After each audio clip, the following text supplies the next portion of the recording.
এখন আমি আছি ধামরাই উপজেলায় যাদবপুর ইউনিয়নের একটি গ্রামে। এই গ্রামে হচ্ছে বিশাল বড় একটি বট গাছ আছে, যে আমার পিছনে দেখতে পাচ্ছেন একটি বট গাছ। প্রায় 5 বিঘা জমির উপরে এই বট গাছটি প্রায় 500 বছরের পুরনো। এইটা সম্পর্কে মানুষজন অনেক নানা ধরনের কুসংস্কার বা অনেক ধরনের কথা আছে। তো সেই সম্পর্কে আপনাদের আজকে এই পুরো ভিডিওতে এই বট গাছ সম্পর্কে আপনাদের জানাবো। এটা হচ্ছে সেই বট গাছ। আর এখানে একটা প্রচলিত একটা বিশ্বাস আছে যে এই বট গাছের ওই পাশে একটা পাকুর গাছ আছে। আর পাকুর গাছকে বলা হয় পুরুষ, আর এই বট গাছকে বলা হয় হচ্ছে মেয়ে।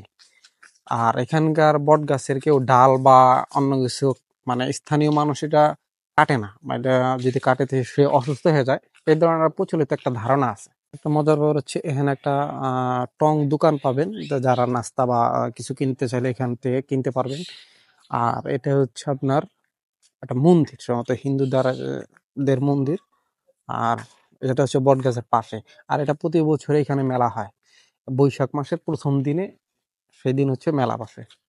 তো যারা একসাথে গ্রুপ ট্যুর যদি আসেন সেক্ষেত্রে কিন্তু আপনার এখানে রান্না বান্না করতে পারেন। মাটির চুলা, এখানে মাটির চুলা করে এখানে রান্না করে যে আপনি মনে করেন যে এখানে চুলা বানিয়ে রান্না করতে পারেন।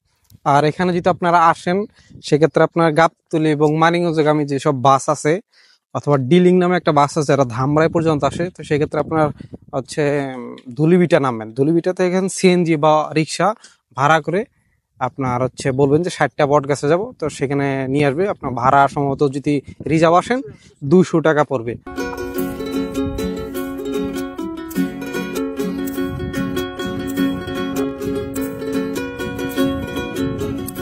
আর যদি আপনারা মানে এই সময় যদি আসেন তাহলে এরকম সরিষা ক্ষেত দেখতে পারবেন। আর একটা মজার ব্যাপার হচ্ছে এই এলাকায় কিন্তু প্রচুর লেবু বাগান আছে। ওই যে দেখতে পাচ্ছেন এগুলো সব হচ্ছে লেবু বাগান। আর তো এলাকায় প্রচুর লেবু বাগান আছে, চারপাশে হচ্ছে অনেক লেবু বাগান পাবেন এখানে।